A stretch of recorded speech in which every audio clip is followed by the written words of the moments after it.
Signor Presidente, signori consiglieri, in ottemperanza all'articolo 14 della legge regionale 18 giugno 2007 numero 17, sono qui oggi per illustrare al Consiglio il programma di governo e per presentare i componenti della Giunta.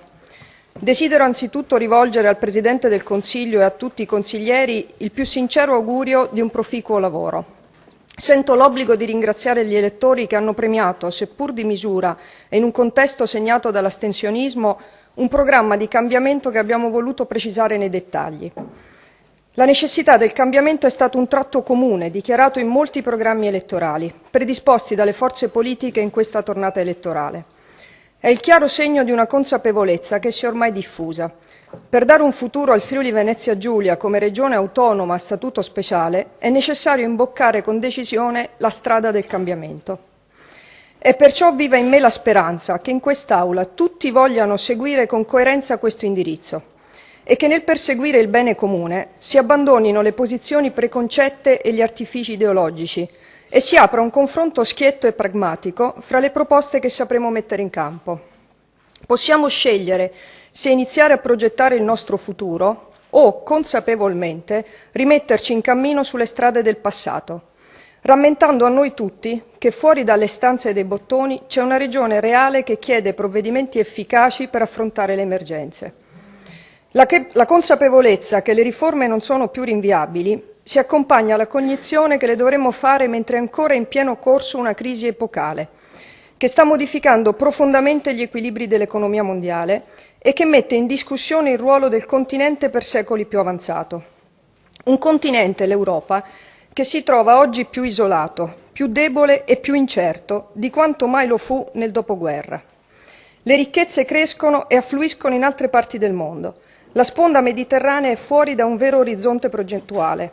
Con la Russia e gli altri stati ex sovietici il livello dell'interlocuzione non si alza sopra le questioni dell'interscambio commerciale e anche gli Stati Uniti guardano all'Unione Europea con interesse decrescente. Intanto, nel cuore di questo continente sorgono movimenti euroscettici e tentazioni autoritarie di cui pensavamo di aver smarrito le tracce. Coltivano la speranza illusoria che sia possibile salvarsi facendo tutto da soli, anzi isolandosi e rinchiudendosi. La verità è che da soli saremo travolti. È vero per l'Europa, come per l'Italia, che patisce più di altri il peso delle riforme mancate, della modernizzazione incompiuta, dell'inceppamento del rapporto tra la rappresentanza democratica e le esigenze dei cittadini. Il sistema Paese nel suo complesso è messo di fronte a una prova altissima che non concede appello. Anche la nostra regione, piccola di dimensioni ma non di ambizioni, deve dunque misurarsi con questa nuova dimensione globale, con la coscienza che possiamo giocare un ruolo non secondario. La nostra posizione, le nostre caratteristiche specifiche possono rivelarsi ancora una volta l'opportunità che ci viene offerta dalla storia. Come l'autonomia e la specialità sorsero dall'amputazione territoriale pagata alla sconfitta di una guerra sciagurata, come la crescita prepotente si ebbe rinascendo dalle macerie del terremoto. La prova di oggi è forse più subdola, ma ha gli stessi caratteri di spartiacque. È perciò importante sapere che tutte le forze politiche sono consapevoli delle riforme di cui la nostra comunità ha bisogno, anche se si dividono sulle modalità con cui realizzarle. Sono convinta che se vogliamo che questo percorso abbia successo, dovremo partire coinvolgendo le comunità locali, stimolare la loro partecipazione, farle sentire tutte protagoniste delle scelte che faremo. Sarà nostro impegno, e spero di tutti, evitare che la nascita o il riemergere di spinte territoriali e localistiche minino dal principio il percorso che abbiamo davanti a noi. Impegno dunque me stessa e a tutto il Consiglio chiedo lo stesso impegno a lavorare con questo spirito e con questo obiettivo, misurando le nostre azioni con il metro del bene comune e sulla base dell'idea di futuro verso cui vogliamo portare il Friuli Venezia Giulia.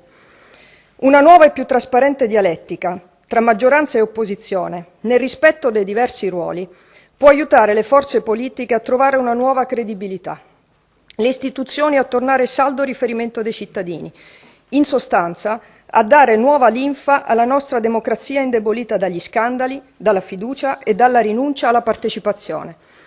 La prassi che auspico non comporta rinunciare alle proprie idee, ma assumersi la responsabilità di avanzarle sempre in termini costruttivi. Per raccogliere questa sfida è necessario avere coraggio. Il coraggio di scegliere quali strutturazioni, metodi o anche solo abitudini sono da lasciarsi alle spalle e su quali risorse bisogna invece puntare. Le riforme per andare verso il futuro toccano campi molteplici di intervento e investono ogni ambito della vita istituzionale, economica e sociale, a partire dall'assetto istituzionale, e devono conciliare partecipazione, trasparenza ed efficienza, capacità decisionale e logica di risultato. La sanità, i trasporti, il turismo, la cultura, la formazione e la ricerca potranno essere ambiti fondamentali nella strategia di rilancio della Regione se saranno ripensati con un approccio nuovo capace di mettere in gioco le intelligenze e le competenze. Le PMI, da sempre motore di sviluppo del sistema economico regionale, non riescono a far fronte allo scenario competitivo e alla crisi. Molte realtà sono ripiegate su se stesse e sfiduciate. Altre sono costrette ad assumere con forme flessibili, a ridurre il personale e purtroppo una parte di esse non supera la gestione familiare. Rispondere agli interessi di imprenditori e lavoratori richiede la creazione di un fronte comune per alleggerire la burocrazia e gli oneri sul lavoro, fino a rendere meno oneroso l'accesso al credito e garantire la liquidità all'impresa, passando per il miglioramento delle condizioni del lavoratore e delle sue competenze professionali. Tutti gli attori della comunità regionale devono riconoscersi in un progetto comune non transitorio, slegato da campanilismi, rendite e clientele funzionali al destino di singoli o di gruppi. L'individuazione di un obiettivo comune consentirà alle diversità di trasformarsi in ricchezze e ad ognuno di sentirsi parte di un unico progetto condiviso, il cui conseguimento deve rappresentare una vittoria di tutti. Il primo orizzonte delle riforme da qui al 2020 è l'Europa. La strategia denominata crescita intelligente, sostenibile e inclusiva sollecita la definizione di priorità strategiche e il perseguimento di conseguenti obiettivi coerenti. Il programma regionale saprà corrispondere alle iniziative faro dell'Unione Europea, con un approccio complementare ai fini dell'acquisizione di maggiori fondi comunitari. Il secondo è lo Stato, con la stipula di un protocollo Stato-Regione che riconosca la funzione internazionale del Friuli Venezia Giulia verso il nord e il centro Europa e verso il Mediterraneo e l'est asiatico, trasformando una collocazione geografica considerata da sempre come debolezza in un punto di forza per l'intero Paese e contribuendo in tal modo a riaffermare il fondamento della specialità. Tornare a essere speciali, perché centrali e non perché marginali, un Friuli Venezia Giulia di tutto il Paese e non solo della nostra regione. Il terzo è il rapporto con il resto del Nord. Il Nord presenta problemi specifici che non possono trovare soluzione in formule propagandistiche, ma devono essere affrontati con un approccio di collaborazione interregionale basato su attività condivise e sull'adozione di provvedimenti omogenei. Il quarto è il nuovo sistema istituzionale regionale, fondato su due pilastri fondamentali, la Regione e il Comune, per essere più efficienti, meno burocratici e costare meno. L'organizzazione dell'area vasta consentirà la migliore interconnessione dei territori della Regione, con conseguente razionalizzazione delle responsabilità e delle funzioni. In questo primo mese ci siamo attenuti al principio della continuità, nel metodo e nel merito, rispetto a una prassi consolidata durante il percorso di ascolto e condivisione attraverso il quale è stato costruito il programma di governo. Nel metodo, quando nel luglio scorso ho iniziato il percorso che mi ha portato fin qui, ho rivolto un accorato appello a tutte le forze migliori della Regione. L'intento era quello di promuovere un'unione delle forze politiche e sociali, del volontariato, dei movimenti, dei presidi democratici e delle autorità morali, avendo ben presenti le radicate espressioni delle minoranze, ovvero l'unione di tutte quelle forze che si stanno facendo carico delle sofferenze dei cittadini del Friuli Venezia Giulia. Quell'appello conferma oggi tutta la sua validità. Individuare una via d'uscita dalla crisi è possibile solo con un'alleanza che raccolga le forze di chi non ha paura, di chi non si rinchiude, di chi promuove il futuro, di quelle larghe fasce della comunità che non credono nella rendita ma nell'investimento su di sé e sulle capacità collettive. Per essere coerente con questi intendimenti, intendo continuare con l'ascolto delle categorie e delle parti sociali, che ho già sperimentato con successo durante il percorso che ha portato alla stesura del programma elettorale. L'ascolto sarà una delle caratteristiche principali del mio stile di governo. Entrando invece nel merito, I primi atti della mia Giunta hanno voluto tenere fede a due azioni prioritarie previste dal programma elettorale, uno concernente i costi della politica e l'altro riguardante la struttura organizzativa dell'amministrazione regionale in vista della modifica del regolamento di organizzazione. Per quanto riguarda il contenimento dei costi della politica, alcuni interventi normativi saranno oggetto di un disegno di legge di iniziativa giuntale, mentre altri saranno portati all'attenzione del Consiglio regionale per un'autonoma iniziativa dello stesso. Saranno ridotti drasticamente i trasferimenti a favore dei gruppi consigliari, a carico del bilancio regionale per il funzionamento dei medesimi, facendo proprie le linee guida del DPCM 21 dicembre 2012 sul rendiconto di esercizio annuale delle risorse assegnate e modificando l'attuale normativa regionale con un intervento di recepimento dei parametri previsti dal decreto legge 1174 del 2012.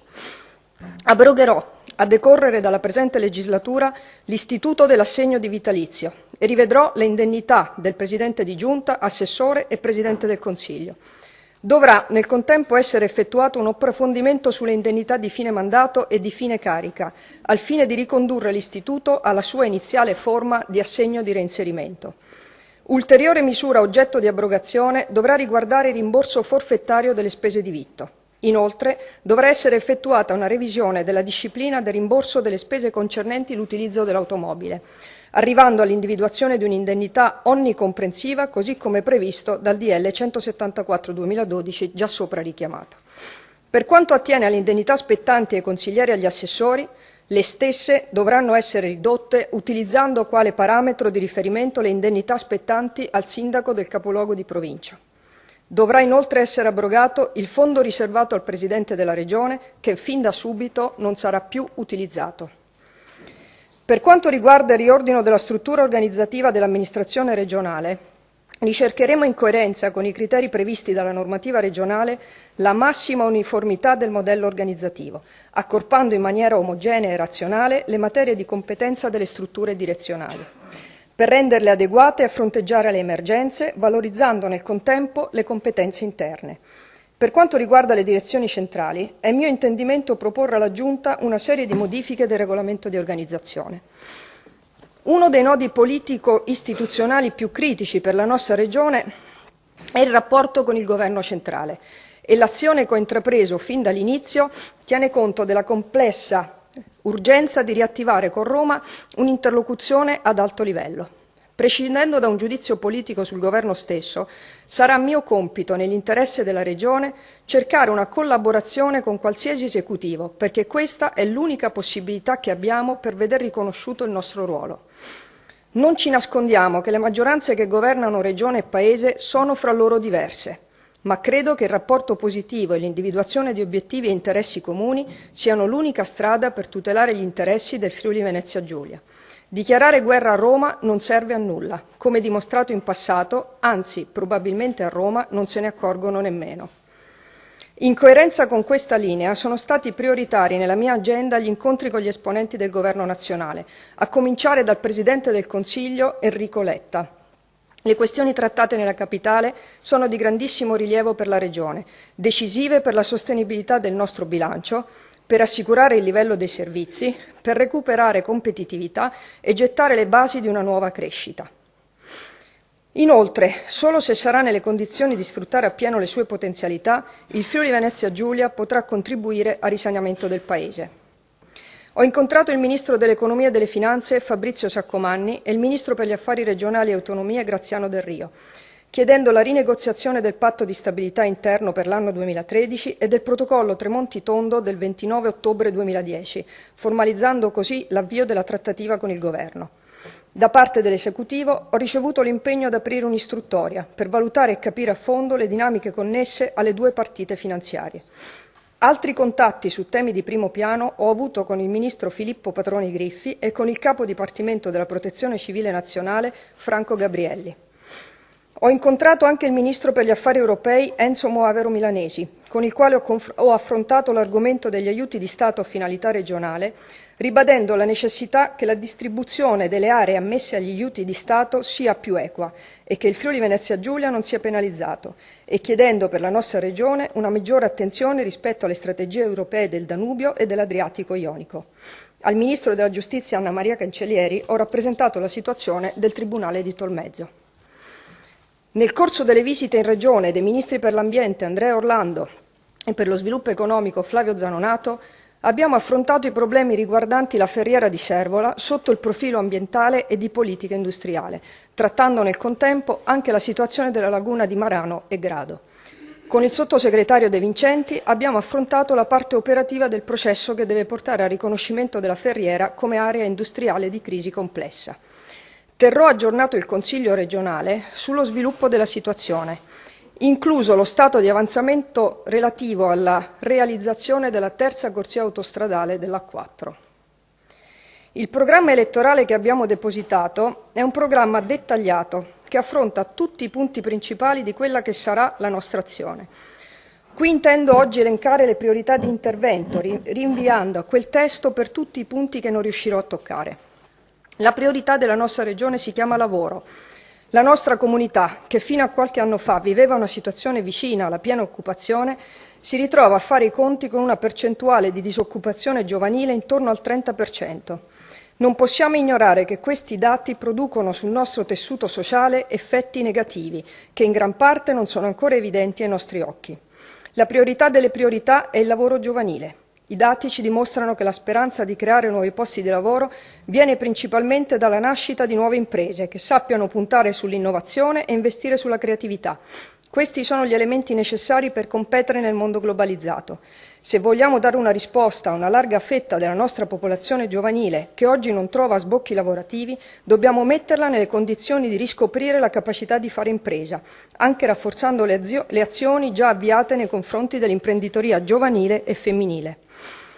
Vogliamo sviluppare forme diverse di servizi a seconda della tipologia di disoccupazione, giovani, donne, NEET, adulti, con interventi mirati di formazione e di accompagnamento all'inserimento lavorativo.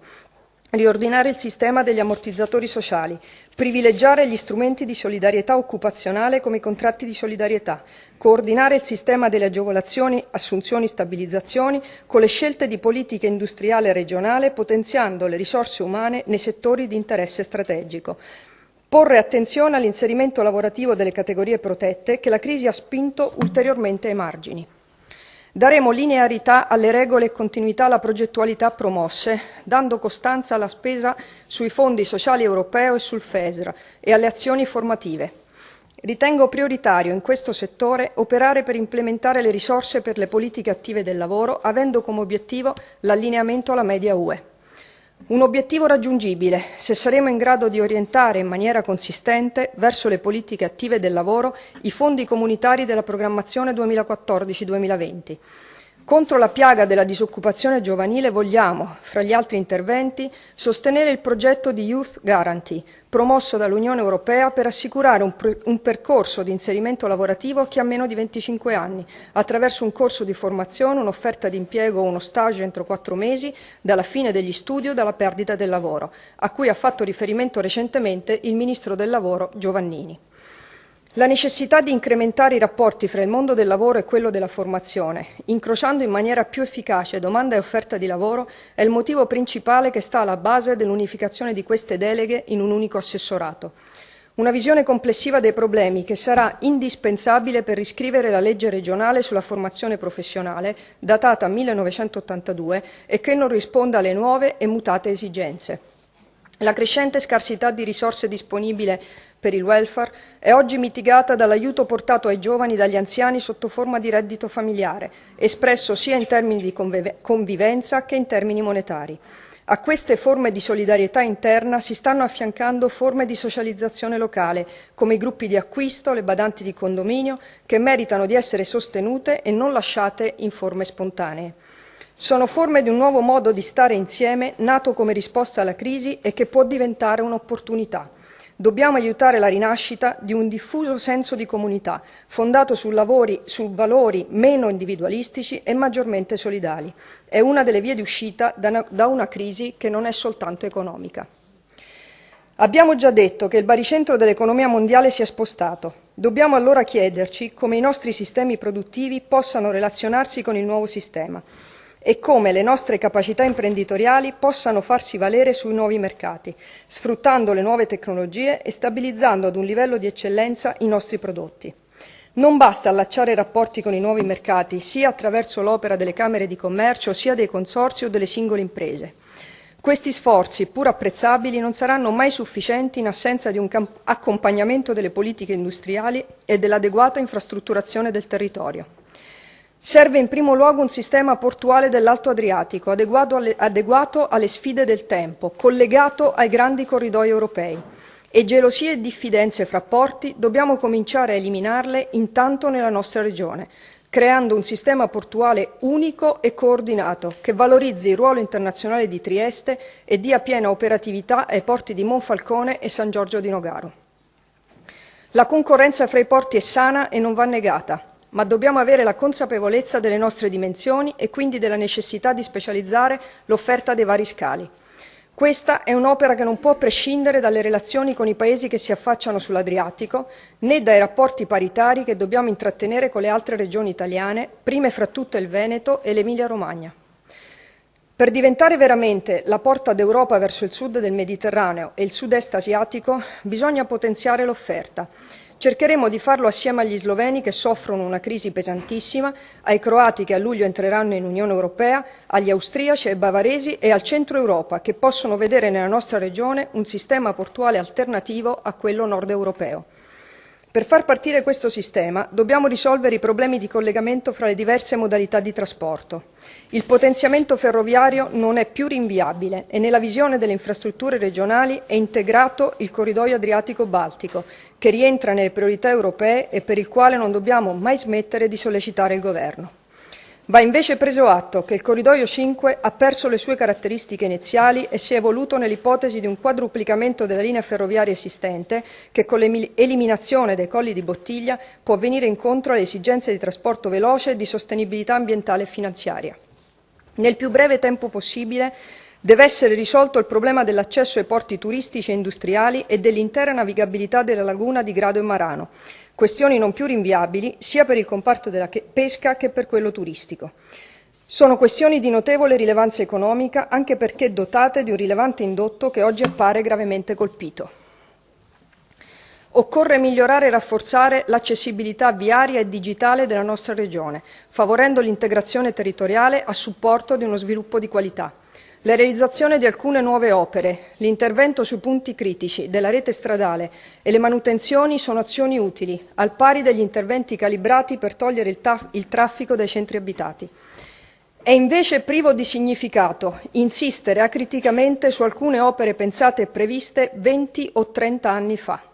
Vanno ripensati e rimodulati progetti riguardanti ad esempio la viabilità ad est del torrente Torre, il raccordo autostradale Gemona-Cimpello-Sequals, la bretella di scorrimento veloce Palmanova-Manzano, la variante di Dignano. Ne consegue che va ricalibrato il corposo programma di investimenti della società Friuli Venezia Strade SpA, andando verso una governance unica per il settore della viabilità che si avrà con il superamento delle province. Bisogna impostare solo gli interventi essenziali, su scala urbana e territoriale, tali da mantenere l'efficacia delle opere senza consumare territorio e attraverso un rapporto non gerarchico fra regione e comuni. Dobbiamo rivedere il piano regionale integrato dei trasporti, mobilità e logistica, contestualmente al piano di governo del territorio, al piano del trasporto pubblico locale, dando indirizzi coerenti con il modello di sviluppo e le esigenze delle imprese, coinvolgendo i comuni e i soggetti territoriali. La precarietà dei servizi ferroviari e la progressiva marginalità a cui è stato costretto il Friuli Venezia Giulia si traduce in una continua sofferenza per i passeggeri e i pendolari. Il trasporto pubblico locale rappresenta un'opportunità a disposizione della comunità regionale. Intendiamo accrescere il numero dei passeggeri che utilizza la ferrovia per gli spostamenti, verificando tutte le opzioni, inclusi gli interessi manifestati da gestori italiani e stranieri e la valorizzazione dei soggetti regionali. In ogni caso, vogliamo che i collegamenti ferroviari corrispondano alle esigenze dell'utenza e siano in grado di integrarsi funzionalmente con il trasporto pubblico su gomma. Creare dunque condizioni di attrattività nella nostra regione, dal punto di vista infrastrutturale e non solo, è la condizione imprescindibile per dare opportunità di crescita alle nostre attività produttive. Ma tutto si tiene e neanche le infrastrutture da sole bastano. Ecco perché dobbiamo sostenere gli aiuti alla ricerca, sviluppo e innovazione delle imprese industriali, dell'artigianato e del terziario, per contribuire alla crescita competitiva delle imprese regionali, non solo sul mercato nazionale, ma anche in un'ottica di incremento delle esportazioni di beni e servizi, tenuto conto del verificato stretto collegamento fra innovazione e internazionalizzazione. Mentre per il 2013 le risorse per la riapertura dei bandi sono garantite, per i prossimi esercizi diventa indispensabile reperire risorse comunitarie attraverso la nuova programmazione 2014-2020. Aiutare le nostre imprese nei processi di internazionalizzazione significherà attivare il canale contributivo delle reti di impresa e mettendo in condizione le PMI di tutti i settori produttivi di fare massa critica per rafforzarsi sul mercato. Completeremo e potenzieremo il portale www.businessfvg.it, assumendo la piena regia della pianificazione e programmazione degli interventi di marketing territoriale. Adegueremo il regolamento recante l'attuale testo unico artigianato con particolare riferimento alla delega al CATA nella gestione di 5 canali contributivi che si aggiungono ai 5 già delegati. In quest'ottica andrà valutato anche il potenziamento delle deleghe ai CAT. Sarà avviato il processo di semplificazione delle procedure di accesso al credito agevolato, intervenendo sugli strumenti attuativi della disciplina per avvicinarli alle esigenze delle imprese. A giorni la Giunta approverà lo schema di convenzione con le banche per l'attuazione degli interventi di finanziamento agevolato a valere sul Fondo di rotazione per iniziative economiche FRIE e sul Fondo per lo sviluppo delle piccole e medie imprese e dei servizi Fondo Sviluppo. Sarà anche potenziato il sistema delle garanzie a favore delle PMI anche attraverso il Fondo Centrale di Garanzia. Nella complessa trattativa con lo Stato sul patto di stabilità abbiamo voluto inserire anche un punto che riguarda l'attuazione dei piani integrati di sviluppo urbano sostenibile (PISUS) per la comunità regionale. Al fine di scongiurare il blocco concreto della loro realizzazione a causa degli stringenti vincoli derivanti dal patto di stabilità, abbiamo chiesto che vengano escluse da esso sia la quota di cofinanziamento dei medesimi PISUS a carico dei comuni beneficiari, sia la quota di finanziamento da trasferire al piano di azione e coesione PAC. Entro l'estate abbiamo programmato l'attivazione del nuovo portale regionale del Sportello Unico Attività Produttive, tenuto conto che la fase sperimentale sta procedendo e il portale contiene già la modulistica unificata nell'ottica di un alleggerimento degli oneri burocratici a carico delle imprese. Predisporremo un nuovo progetto per il turismo in Regione nei prossimi 3 anni, con una ancora più accentuata spinta alla comunicazione web, un maggior coordinamento della commercializzazione del prodotto turistico, individuando nuove risorse statali e comunitarie. Nel progetto sarà integrata l'attività per favorire la valorizzazione, la promozione e la commercializzazione dei prodotti agricoli e agroalimentari regionali. Il settore agroalimentare nel suo complesso assicura il 15% del PIL regionale e ha carte importanti da giocare in una prospettiva di crescita economica e di rilancio occupazionale. Quindi avrà tutta l'attenzione e il sostegno che merita.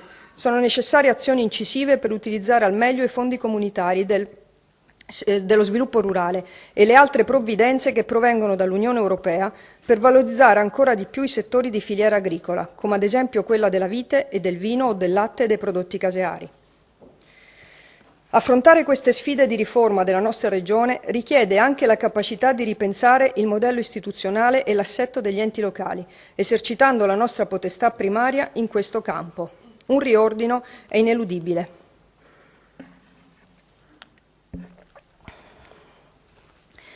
Non si tratta solo dell'esigenza di operare concreti risparmi di spesa alleggerendo la macchina regionale, ma si tratta di prendere atto che la nostra casa comune non risponde più ai bisogni dei tempi mutati, né a quelli delle famiglie né a quelli delle imprese. Vogliamo riformare la nostra Regione, costruendo un sistema che si fondi su 2 pilastri fondamentali, la Regione e il Comune. Alla Regione spetta programmare, pianificare, legiferare, controllare, in sintesi assicurare ai cittadini i loro diritti.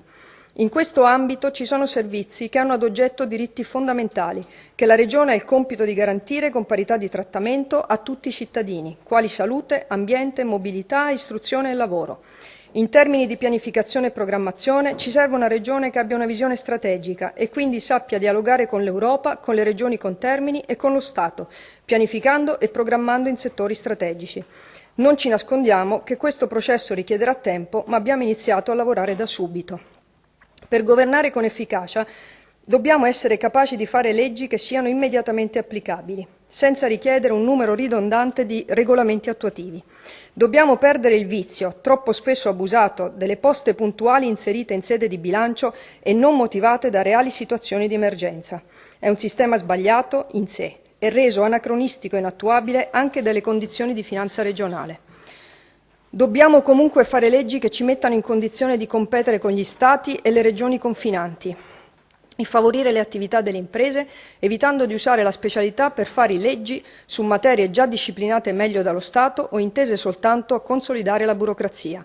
È per questo motivo che redigeremo testi unici sulle materie di competenza esclusiva, ma anche su quelle di competenza concorrente. Il primo testo unico cui metteremo mano sarà proprio quello sugli enti locali. Se alcune competenze, ambiente, infrastruttura urbanistica, sono regionali e la pianificazione e programmazione deve riguardare queste materie, sono poi i comuni che devono essere messi in grado di esercitare localmente e con efficacia queste funzioni. In questo quadro abbiamo più volte ribadito che l'istituzione provincia appare superabile. Le sue competenze di area vasta, così come il personale, possono andare alla Regione e alle aggregazioni dei comuni, mentre quelle gestionali vanno direttamente trasferite ai comuni. Le varie identità che convivono nella nostra Regione hanno la possibilità di essere valorizzate non se si rinchiudono nei recinti, ma se si confrontano liberamente tra di loro e con il mondo. Il superamento della provincia come istituzione non farà perdere ai territori la loro identità, che anzi si rafforzerà attraverso le aggregazioni dei comuni. I comuni sono il pilastro della nostra storia e della nostra identità. Sono la prima istituzione con cui si rapportano i cittadini, sono il luogo principe dell'autogoverno. I comuni rivestono una centralità sia come riferimento istituzionale, sia per le rappresentanze democraticamente eletti che essi esprimono, i sindaci e i consigli comunali. Naturalmente, per estensione e numero di abitanti, non tutti i comuni sono uguali. Bisogna ipotizzare aggregazioni e fusioni e va comunque pensata una differenziazione per le piccole e piccolissime comunità rispetto a quelle più grandi. È necessario promuovere con forza le forme di aggregazioni fra i comuni e di conseguenza rimodellare su questo nuovo assetto istituzionale anche il sistema dei trasferimenti finanziari. Molte di queste aggregazioni sono già definite o facilmente definibili. Il sistema di unioni di comuni che andiamo delineando non costituisce un'ulteriore sovrastruttura burocratica e istituzionale, quanto invece consente la programmazione coordinata dei territori e del loro sviluppo. A mio avviso, e proponendo questa idea al confronto, il processo di aggregazione dei comuni dovrebbe essere obbligatorio ed è proprio per questo che è necessario un profondo coinvolgimento degli amministratori locali. Per quanto ci riguarda, partiamo già arricchiti da un'elaborazione teorica che risale a più di 20 anni fa, quando si è manifestata l'esigenza di razionalizzare territori e servizi. Il fatto che si sia concretizzato poco e che non siano state utilizzate elaborazioni ed esperienze conferma l'urgenza di far partire le riforme. È nostro punto di orgoglio quello di tornare a essere quel modello di regione efficiente che a lungo e in tanti settori siamo stati per il resto d'Italia. In un quadro articolato di riforma della Regione non può rimanere escluso anche il sistema di elezione del Consiglio regionale. Discutere assieme delle regole significa aprire anche un confronto su un sistema diverso di rappresentanza territoriale che sappia coniugare anche le esigenze della rappresentanza di genere e delle minoranze. È una strada complessa ma percorribile, anche a mio modo di vedere, partendo dal sistema, lascio questo al confronto, dei collegi uninominali. In questo campo andrà certamente modificata la norma che attualmente regola l'incandidabilità dei sindaci e il terzo mandato. Il cambiamento del sistema istituzionale non è fine a se stesso. Ha l'obbligo di modificare il rapporto fra il cittadino, l'impresa e l'amministrazione pubblica. Tutte le riforme che possiamo mettere in campo, tutte le infrastrutture che potremmo realizzare non cambieranno mai la vita delle imprese e dei nostri cittadini quanto lo snellimento e la semplificazione delle procedure. Una delle priorità della nostra Giunta è la creazione di uno sportello unico per le imprese e i cittadini che favorisca un nuovo rapporto fra cittadino e amministrazione, accollando a quest'ultima la responsabilità e l'onere di adempiere in tempi ragionevoli alle necessità burocratiche del richiedente. In coerenza con la strategia Europa 2020, la Regione perseguirà una crescita intelligente, sostenibile e inclusiva attraverso l'avvio di una strategia capace di valorizzare la posizione geografica, i patrimoni e le eccellenze, sapendo selezionare le proposte da cui trarre il massimo beneficio nell'ambito dello sviluppo sostenibile e dell'economia verde. Siamo consapevoli della necessità di progredire consumando di meno. Questa impostazione si propone anzitutto di tutelare l'autenticità che ci contraddistingue, costituita da valori, paesaggi, acqua, storie, luoghi. Il modello di sviluppo di qualità del Friuli Venezia Giulia non può che riferirsi ad una dimensione umana e paesistica che rappresenta il carattere autoctono della regione fondata sui patrimoni ambientali, storici e archeologici, le città, i paesi e le aree rurali. Questo insieme rappresenta una dimensione della meraviglia a cui non si può rinunciare ed è nel contempo fattore di coesione, attrattività e competitività.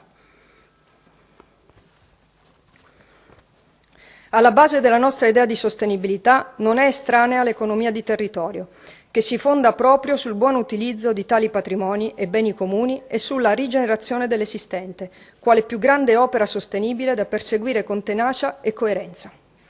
Siamo impegnati a promuovere una nuova stagione della programmazione regionale, in sintonia con quella europea, che riconoscerà come requisiti decisivi le misure di tutela e di salvaguardia, promuovendo ed organizzando progetti d'eccellenza e di consolidamento dell'economia verde. Sul territorio non si può scaricare indistintamente e arbitrariamente di tutto, come è avvenuto per decenni.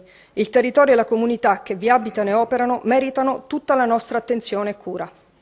Il governo del territorio sarà leva essenziale che con gli strumenti di preservazione, buon uso e gestione delle risorse permetterà di individuare le responsabilità istituzionali alle diverse scale, chiamate ad assumere decisioni e ad approvare progetti. Al fine di costruire la governance per lo sviluppo sostenibile, intendiamo utilizzare la conoscenza e le competenze che operano nel pubblico e nel privato, nelle sedi accademiche di ricerca, così come nelle professioni e nelle aziende, avvalendoci anche della partecipazione dei cittadini. Serviranno regole chiare e condivise, in modo da attivare processi virtuosi. Gli strumenti che prima di altri ci proponiamo di approvare e rendere disponibili saranno il piano paesaggistico, il piano di governo del territorio con la relativa legge, la carta dei rischi ambientali. La pianificazione locale va ripensata con l'obiettivo anche di impedire la perdita definitiva di ulteriori porzioni di terreni agricoli, in un momento in cui il processo di urbanizzazione è già molto spinto e in una fase critica del settore dell'economia. Si rende poi necessario definire in primo luogo una concreta strategia energetica che utilizzi chiare regole e indirizzi idonei per definire gli obiettivi da raggiungere, ottimizzare i processi decisionali, dotarsi di strumenti tecnici innovativi e, non da ultimo, qualificare il personale. Si tratta di redigere un piano energetico regionale che orienti in questo senso i consumi e la produzione energetica, che andrà recepito anche da altri strumenti, come il piano regionale di tutela delle acque. Il termine crescita è associato a risvolti di carattere economico o infrastrutturale, ma abbiamo imparato anche da Pasolini che lo sviluppo è altra cosa dal progresso. Coinvolgendo quest'ultimo, l'uomo in relazione alle sue qualità di persona, di essere che si relaziona nelle collettività ed è detentore di esigenze morali ed emotive. Per questo motivo la cultura non deve essere considerata un lusso o uno sperpero e deve essere associata a un capitolo di investimento che contribuisce alla crescita di tutta la comunità regionale. Sono necessarie vere e proprie politiche industriali per la cultura. In Europa le industrie creative producono il doppio della ricchezza prodotta dall'industria automobilistica, mentre troppo spesso abbiamo considerato la cultura solo in funzione ancillare, negandone il ruolo di fattore di sviluppo sociale e anche occupazionale. Occorrono misure complesse, perché disomogenee sono le condizioni e le difficoltà dei diversi settori del lavoro culturale ed è necessario avviare una vera rivoluzione nel rapporto tra sviluppo e cultura, da giacimenti di un passato glorioso considerati ingombranti beni improduttivi da conservare. I beni culturali e l'intera sfera della conoscenza devono tornare a essere determinanti per il consolidamento di una sfera pubblica che mantiene alto il livello di civiltà. Vogliamo ritornare a crescere e ricominciare a costruire un'idea forte e propositiva di cultura e quindi ci sentiamo impegnati nella valorizzazione dei saperi, della creatività e dell'arte. È una condizione per il futuro dei giovani. A fare la differenza dovranno essere l'aggregazione e la sinergia fra soggetti per evitare i doppioni e l'annuale assalto alla diligenza dei contributi pubblici. Il nostro obiettivo è quello di restituire a questo settore una dignità anche in termini di risorse economiche che possa consentire in tempi di crisi economica un adeguato sviluppo. Aggregare consentirà di garantire maggiore certezza nei finanziamenti che per facilitare un'adeguata programmazione dovranno essere pluriennali. La valorizzazione e promozione delle nostre eccellenze teatrali, cinematografiche, museali, archeologiche e paesaggistiche è una carta vincente anche in chiave turistica. Infatti la cultura può essere un potente veicolo per l'immagine della nostra regione ed anche in questo senso intendiamo dare continuità dopo il 2013 al rapporto convenzionale con l'Associazione Film Commission. La situazione dello sport nella regione è nel complesso positiva e ricca di prospettive. I risultati di qualità negli sport olimpici, con la significativa partecipazione a Londra 2012, la capacità organizzativa dimostrata negli eventi maggiori, stanno alla base del lavoro. Nel rispetto delle competenze intendiamo migliorare la qualità, ma anche la trasparenza degli interventi nella promozione della pratica sportiva, assieme ai soggetti stessi di autogoverno dello sport, alle società, enti e associazioni, ai comuni, condividendo progetti ed iniziative, adeguando in modo selettivo le infrastrutture sportive, intervenendo su ammodernamento e manutenzioni, monitorandone i risultati, sostenendo il progetto del movimento in 3S che coinvolgerà le scuole primarie della Regione. Inoltre favoriremo la diffusione dell'attività motoria come prevenzione per la salute, come contrasto al disagio giovanile, per l'inserimento dei disabili e in funzione del confronto della multiculturalità. Al settore che impegna oltre la metà del nostro bilancio e la cui strategicità è pari alla complessità, dedicherò la traccia di alcune linee guida che intendo però siano molto chiare nelle direttrici. Partiamo da una constatazione: il nostro è un sistema sanitario regionale che funziona. La sfida che abbiamo di fronte è quella di riuscire a mantenere stabile la qualità del servizio pur dovendo contenerne i costi. Possiamo farlo se cambiamo il modo con cui pensiamo alla sanità, e cioè abbandonando le spinte localistiche e tenendo sempre ben presente che il criterio con cui il cittadino sceglie il luogo di cura è quello della sicurezza e dell'efficacia delle cure sanitarie. Al centro del progetto sono i cittadini, gli utenti, i malati e le politiche per la salute e la cittadinanza sociale devono essere fondate sull'integrazione fra enti, istituzioni e operatori. Ci compete la responsabilità di ripristinare le norme sulla partecipazione attiva dei comuni alla programmazione sanitaria, sociosanitaria e sociale. Abbiamo l'obiettivo di aggredire il complesso delle attività degli acquisti, approvvigionamento e logistica, quali nodi strategici per assicurare la sostenibilità futura. Riteniamo necessario mantenere l'osmosi diretta fra l'ospedale di rete e il territorio e confermare fra gli obiettivi fondamentali del Servizio Sanitario Regionale la ricerca e la collaborazione con l'università, nonché l'incentivazione dei programmi interateneo relativamente alla formazione post-laurea e ricerca. Per stare bene e rimanere in salute dobbiamo adoperarci nella prevenzione. Il sistema sanitario regionale rappresenta la leva fondamentale per far crescere e consolidare il sistema di prevenzione e protezione ambientale in Friuli Venezia Giulia, che è reso possibile attraverso il pieno coinvolgimento degli operatori, professionisti e cittadini in un clima di trasparenza del sistema. Ci proponiamo di trasformare il distretto sociosanitario nel punto di riferimento di tutto il sistema delle cure primarie, rafforzando la sua autonomia istituzionale e gli strumenti per il governo clinico, mediante il coinvolgimento degli operatori e dei professionisti. Di sviluppare le forme associative e mettere in rete i medici di medicina generale. L'obiettivo è di aumentare gli orari di accessibilità agli ambulatori, valorizzare il ruolo delle cure primarie e creare aggregazioni di assistenza primaria aperte ai cittadini H24, completando un percorso già iniziato. Inoltre, si tratta di assicurare il coinvolgimento dei medici di medicina generale nel governo territoriale, nei piani di zona e nella gestione delle strutture intermedie e protette. Andranno poi valorizzate tutte le professioni sanitarie, con l'obiettivo di estendere ulteriormente l'assistenza domiciliare integrata e l'infermiere di comunità.